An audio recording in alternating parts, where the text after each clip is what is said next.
paper, we were elegant, a beautiful thought experiment, given two souls of complementary discontent. What is the probability of a shared, sustainable reality?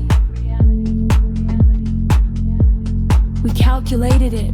We controlled for variables with jocularity. We accounted for trauma, for distance, for fear. The experiment was sound, the premise was clear, but the laboratory was flawed. The petri dish, our daily lives, was contaminated. The data, our feelings, proved noisy, unrelated. To the hypothesis, the thought experiment was a success. The practical application was a mess. We were a peer-reviewed paper that couldn't be replicated, a beautiful theory ultimately antiquated by the messy, uncontrollable science of actually being together.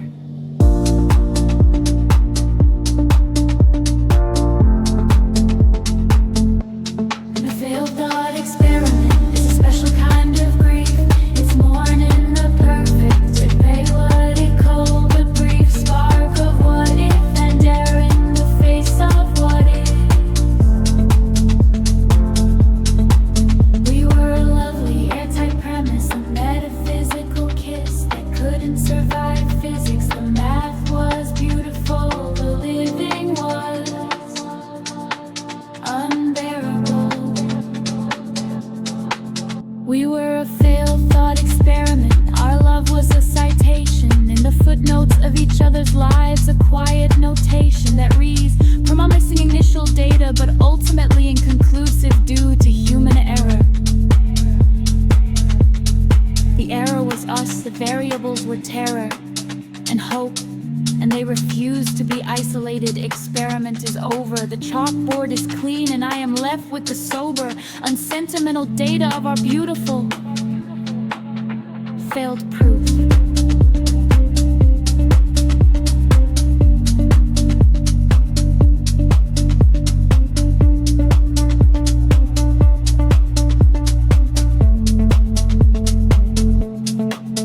I filed the notes under personal research, inconclusive. A folder in the cabinet, the conclusions are elusive.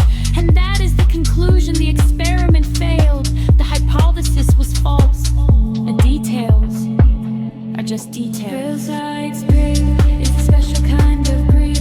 It's mourning the perfect, the three-worded cool, the brief spark of what if that died in the face of what is. We were a lovely airtight premise, a metaphysical kiss that couldn't survive physics. The math was beautiful, the living was unbearable.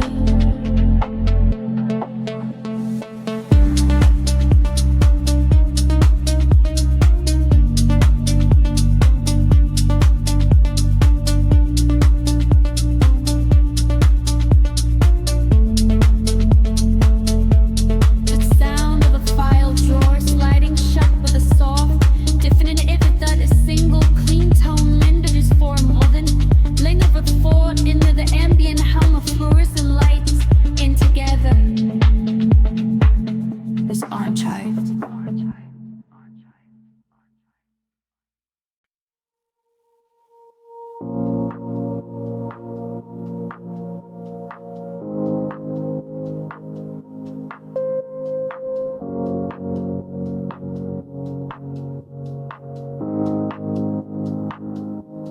Your ghost is not a specter, it's a subroutine. It executes at 7:03 between the caffeine and the toothpaste. It's a she'd hate this podcast. This is the mug she cracked, a mental broadcast. With the fidelity of habit, your ghost is the silence where I used to say good morning. It's the empty side of the bathroom sink, a warning. I've long since stopped heating. It's a subroutine, efficient, quiet, part of the boot up sequence. I can't deny it. It's runtime. It doesn't ask permission. It just runs a tiny, functional, emotional onslaught of memory, folded into the mundane. It passes in a blink, dissimulantine, a neutral pink trip of a thought, then back to the code of my day.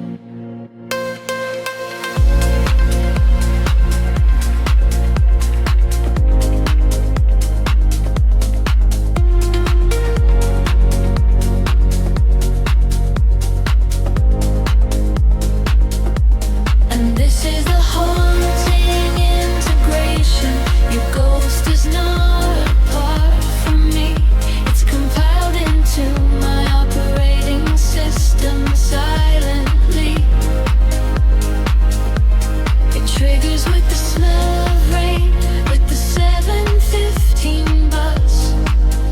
It's a subroutine, there's no fuss, no chills, no apparitions. Just a flicker on the internal monitor. Emily Oak says coffee cup 2019, and it's upon her and gone.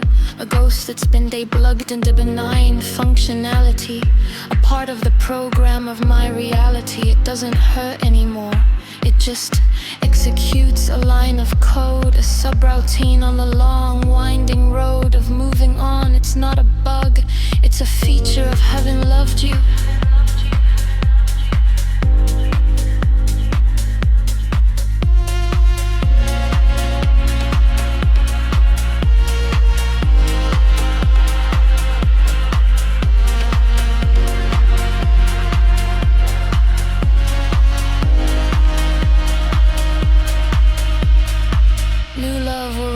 Subroutines, he likes this song. Save half the banana. And the old subroutine will run less often, a distant banner in the task manager eventually, maybe deprecated. But for now, it runs at 7:03, perfectly dated and contained. And this is the haunting of integration. Your ghost is not apart from me. It's compelled into my operating system silently. It triggers with the smell of rain, with the 7:15 bus.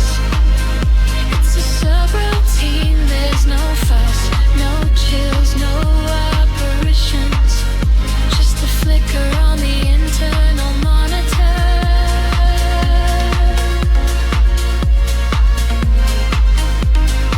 Internal monitor.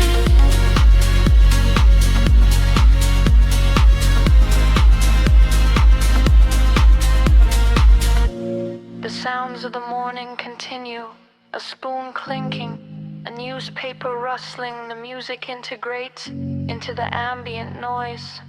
The subroutine has run. The day proceeds.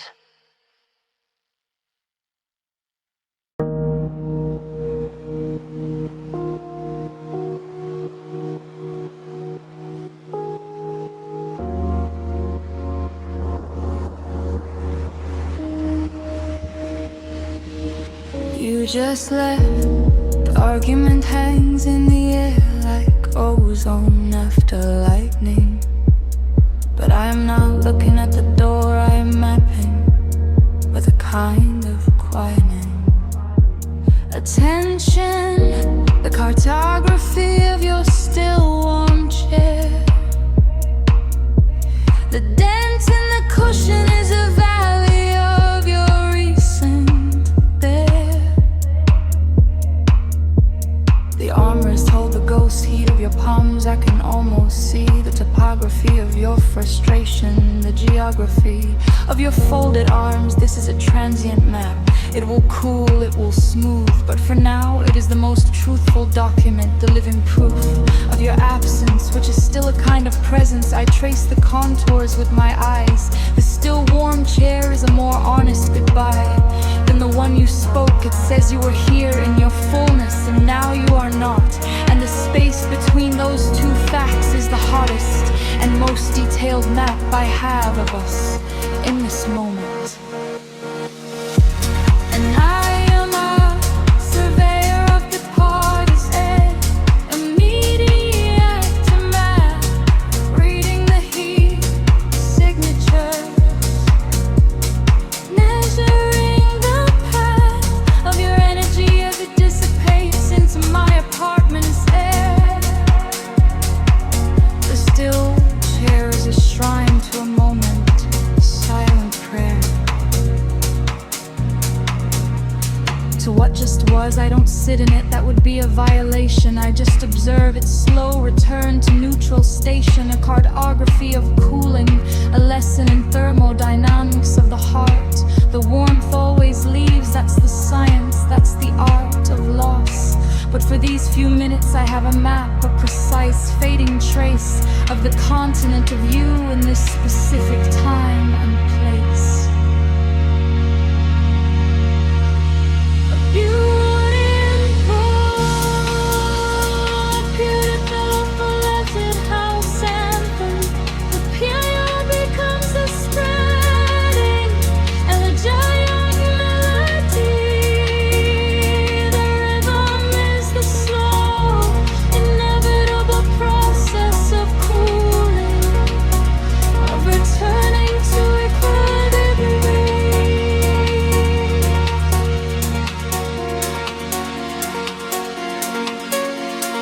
Soon, the chair will be just a chair. The map will be blank, and I will have to decide: do I stay in this room with this rank and file of old hurts, or do I go and let my own warmth fade from other things? And I am a surveyor of departures, a mediator man, reading the chief signatures, measuring the path of your energy as it dissipates into my apartment's air. The still warm chair is a shrine to a moment, a silent prayer.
It's gone.